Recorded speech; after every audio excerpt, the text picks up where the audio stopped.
बिस्मिल्लाहिर्रहमानिर्रहीम। अस्सलाम वालेकुम। मैं हूं इस्लामुद्दीन साजिद और आप देख रहे हैं IS TV।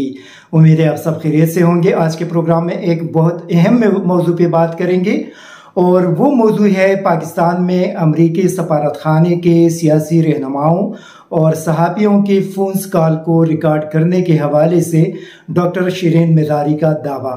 Doctor Shirin Mazari का कहना है कि पाकिस्तान में अमरीकी सफारतखाना तहरीक इंसाफ के रहनुमाओं और सहाफ़ियों की फ़ोन कॉल को रिकॉर्ड कर रहे हैं, उनको सुनते हैं। ये बहुत एक तशवीशनाक किस्म का दावा है, क्योंकि अगर वाकई अमरीकी सफारतखाना पाकिस्तान के अंदर सियासी रहनुमाओं और सहाफ़ियों समेत दीगर लोगों के फ़ोन कॉल रिकॉर्ड करते हैं तो ये पाकिस्तानी आइन और कानून की संगीन खिलाफ वर्जी है। मैं चाहता हूं कि डॉक्टर शिरीन मज़ारी ने क्या कहा ये आप भी सुन ले। उनका कहना है कि अमरीकी सफारतखाना तहरीक इंसाफ और सहाफ़ियों पर निगाह रखे हुए हैं। जुमेरात की शाम एक कलीदी अंग्रेज़ी रोज़नामे से मुंसलिक सीनियर सहाफ़ी ने फ़ोन पर मेरे साथ मुरासले पर बात की। बज़ाहिर वो शाह महमूद कुरैशी से भी बात कर चुके थे। जुमा की सुबह यानी कल अमरीकी सफारतखाने से लायक नामी एहलकार ने उन्हें फ़ोन करके पूछा कि क्या वो मुरासले पर कोई खबर छाप रहे हैं, क्योंकि उन्होंने इस मामले पर फ़ोन पर हमसे बात की थी। चुनांचे अब US सफारतखाना सहाफ़ियों या और हमारे फ़ोन भी सुन रहा है। क्या तब्दीली सरकार की अमरीकी साजिश के मनसूबासाज़ों ने, जो खुद इस दखलंदाजी के अहल है अमेरिका को बाज़ाबिता तौर पर जासूसी की कुल्ली छूट दे रखी है। अमरीकी ग़ुलामी की ये एक और दास्तान है। बहुत संगीन किस्म का इल्ज़ाम है, दावा है, क्योंकि अमेरिका का पाकिस्तान के अंदर एक बड़ा सफारतखाना है।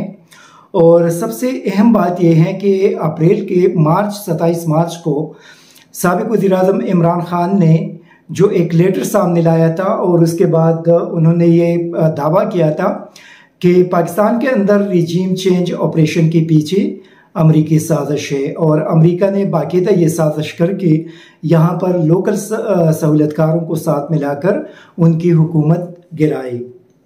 ये चूँकि एक बड़ा अहम बात इसलिए है कि इमरान खान की उस दावे के बाद शिरीन मज़ारी की तरफ से ये दावा करना कि अमरीकी सफारतखाना यहाँ पे तहरीक इंसाफ के रहनुमाओं और सहाफ़ियों के फ़ोन सुनते हैं, उसको रिकॉर्ड करते हैं, क्योंकि पाकिस्तानी आइन के अंदर इस किस्म का जो काम है उसके हर किस इवन के लोकल इंटेलिजेंस एजेंसीज को इजाज़त नहीं है, तो बैरूनी सफारतखाना किस तरह इस तरह का काम कर सकता है। इस सिचुएशन ने कई सवालात जन्म दिए हैं और इस सिचुएशन की वजह से काफ़ी सारे मुल्क के अंदर एक तशवीशनाक किस्म की सूरत हाल पैदा हो चुकी है। क्योंकि आज सुबह में विकीलीक्स के कुछ जो केबल्स थे और उस वक्त के अमरीकी सफ़ीर पाकिस्तान के अंदर पीटरसन ने अपनी हुकूमत को यहाँ से भेजे थे, तो उसमें आसिफ अली जरदारी, मौलाना फजलुर रहमान, नवाज शरीफ और शहबाज शरीफ वगैरह के हवाले से काफ़ी सारे ऐसी बातें लिखी गई थी जिसको पढ़कर यकीनी तौर पर मुझे भी शर्म आया, क्योंकि उसमें जरदारी साहब के हवाले से वो वहाँ पे ये जो सोशल मीडिया पे शेयर हुए थे और सोशल मीडिया के वहाँ से मैंने देखे थे, तो उसमें ये कहा गया था कि एक मरतबा जब वो आसिफ जरदारी से पाकिस्तान के अंदरूनी सूरत हाल के हवाले से बात कर रही थी, तो आसिफ अली जरदारी ने उनको बताया कि नवाज शरीफ हुकूमत उनको सिक्योरिटी नहीं दे रही और वो अपनी सिक्योरिटी का इंतज़ाम खुद करते हैं और उसके इतने ज़्यादा अखराजात हैं कि जरदारी साहब के बकौल वो उन अखराजात को बर्दाश्त नहीं कर सकती। इसी वजह से अमरीकी हुकूमत उनके साथ माली ताउन करे ताकि वो अपने सिक्योरिटी अखराजात को बर्दाश्त कर सके। ये एक बड़ी मतलब मुझे तो बड़ा एक नीच लेवल का डिमांड लगा कि आप अमरीकी हुकूमत से ये मुतालबा करते हैं कि मुझे पैसे दे दी ताकि मैं अपनी सिक्योरिटी का इंतज़ाम कर सकूँ। इसी तरह मौलाना फजलुर रहमान के हवाले से एक केबल के अंदर ये लिखा गया था कि वो अमेरिका से ये कह रहा था कि पाकिस्तान के अंदर उनके वज़ीर-ए-आज़म बनने की हिमायत की जाए। क्योंकि यहाँ पे वो इसके काबिल है कि वो मुल्क के वज़ीर-ए-आज़म बन सके और मुल्क को चला सके। जिसके जवाब में अमरीकी सफ़ीर ने उनको कहा कि आप इतने नशिस्तें नहीं जीत सकते कि आप यहाँ पे आ जाए और आपको सपोर्ट किया जाए। तो मौलाना साहब बकौल उस केबल के कि मौलाना साहब ने कहा कि यहाँ पे तो अराकीन बड़े आसानी के साथ ख़रीदी जा सकते हैं, वो इतना बड़ा मसला नहीं, उसको ख़रीदा जा सकता है। नवाज शरीफ और शहबाज शरीफ के हवाले से भी इस किस्म के इंकशाफात किए गए हैं कि वो पाकिस्तान के अंदर आर्मी चीफ की तैनाती के हवाले से बात कर रहे थे कि अमेरिका यहाँ पे आर्मी चीफ को तैनात करती है, फला बंदे को तैनात किया, ये अच्छा फैसला था, उस बंदे को तैनात किया, ये अच्छा फैसला नहीं था। मतलब इस हद तक चीज़ें उसके अंदर अमेरिकी सफ़ीर ने अपनी हुकूमत को बताया है। तो इससे आप अंदाज़ा लगा सकते हैं कि अमेरिका का पाकिस्तान के अंदर असर रसूख किस हद तक नीचे गई है पॉलिटिशियन के अंदर और तमाम इदारों के अंदर।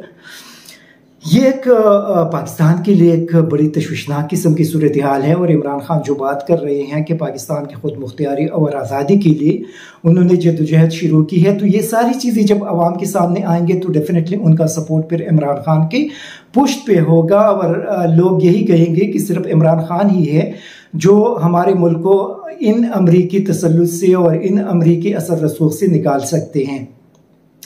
चूँकि अमेरिका का एक बड़ा इन्वेस्टमेंट रहा पाकिस्तान के अंदर अफगानिस्तान के जंग के दौरान, और वहाँ से पाकिस्तान को बहुत ज़्यादा नुकसान भी उठाना पड़ा। तकरीबन 80,000 से ज़ायद लोग हमारे शहीद हुए, तकरीबन 120 से 150 बिलियन डॉलर का हमारी इकानमी को नुकसान हुआ। अमेरिका के हाथों हमें बहुत ज़्यादा नुकसान उठा चुके हैं। मतलब आप 80 से लेकर आज तक अमेरिका के साथ उनके जंग हम लड़ रहे हैं। अमेरिका हमें अगर कुछ $1 बिलियन देते हैं तो $5 बिलियन हमारा नुकसान होता है। अगर हमें $20 बिलियन देते हैं तो $100 बिलियन हमारा नुकसान हो जाता है। ये एक बड़े अजीब किस्म की सूरत हाल पाकिस्तान के अंदर बन गई है। और इन सियासतदानों को आप देख लें कि वो इस हद तक नीचे चले जाते हैं कि अमरीकी सफ़ीर के सामने उनके पाँव पे पड़ जाते हैं। मतलब इस हद तक अगर आपका कोई लीडर किसी मुल्क की सफ़ीर के पैरों पे पड़ा जाए, उसके सामने इस हद तक नीचे गिर जाए, तो आप मुझे ये बताइए कि वो मुल्क आपका रिस्पेक्ट किस तरह करेगा। वो कभी भी आपका रिस्पेक्ट नहीं करेगा, बल्कि वो यही समझेगा कि ये हमारा ग़ुलाम है और ग़ुलामों की तरह आपको ट्रीट करेंगे। हालिया दिनों में हमने देखा कि जो रूस के साथ अगर हमारा तेल और गैस और गंदम का मुआहिदा हो रहा था, तो जैसे पीडीएम की हुकूमत आ गई वो सारी चीज़ें ख़त्म हो गई, क्योंकि अमेरिका फिर नाराज़ हो जाएगी। अगर अमेरिका की नाराज़गी की बात इसमें नहीं थी तो क्या पीडीएम पाकिस्तानी कौम को ये बता सकते हैं कि उन्होंने वो मुआहिदा को आगे क्यों नहीं बढ़ाया? क्यों रूस से 30% या 40 या 50% कम कीमत पे वहाँ से तेल नहीं ले रहे? मतलब ये सारे वो सवालात हैं जो पाकिस्तानी कौम इस हुकूमत से पूछना चाहते हैं और इस हुकूमत को इसका जवाब देना पड़ेगा। दूसरा सबसे इम्पोर्टेंट चीज़ ये है कि ये जो रिजीम चेंज ऑपरेशन के हवाले से बात हुई, जो साइपर है उसके अभी तक कोई इन्वेस्टिगेशन भी नहीं हुई, सुप्रीम कोर्ट ने कोई जुडिशल कमीशन भी नहीं बनाया कि उसके तहकीकात हो सके और कौम के सामने तमाम हकायक सामने आ सके। इसी तरह पीडीएम की हुकूमत ने मुल्क की मईशत को तबाह कर दिया। ये जो पंजाब में जो कुछ हो रहा है, आप देख लें किस तरीके से कल डिप्टी स्पीकर ने आइन को पामाल करके जो रूलिंग दी, और आज सुप्रीम कोर्ट ने खुद ही कहा कि आइन के अंदर तो ये बड़ा क्लियर है कि जो पार्लिमानी पार्टी है वो फैसला करेंगे, जो जमात का सरबराह है वो फैसला नहीं कर सकते। लेकिन उसके बावजूद कल जो कुछ पंजाब असम्बली के अंदर हुआ और आज जिस डटाई के साथ पीडीएम के वज़रा उसका दिफा कर रहे हैं, उसके हक में बात कर रहे हैं, सुप्रीम कोर्ट की इस कार्रवाई के हवाले से शक्कुक शुबहात पैदा कर रहे हैं, ये इंतहाई शर्मनाक है। और मेरे ख्याल में कौम को अब फैसला करना होगा कि क्या कौम इसी तरह ग़ुलामी की ज़िंदगी गुजारना चाहते हैं या आज़ादी की तरफ बढ़ना चाहते हैं। Thank you very much. ISTV Pakistan को सब्सक्राइब करें और बेल आइकन को दबाएं मज़ीद वीडियो और अपडेट्स के लिए।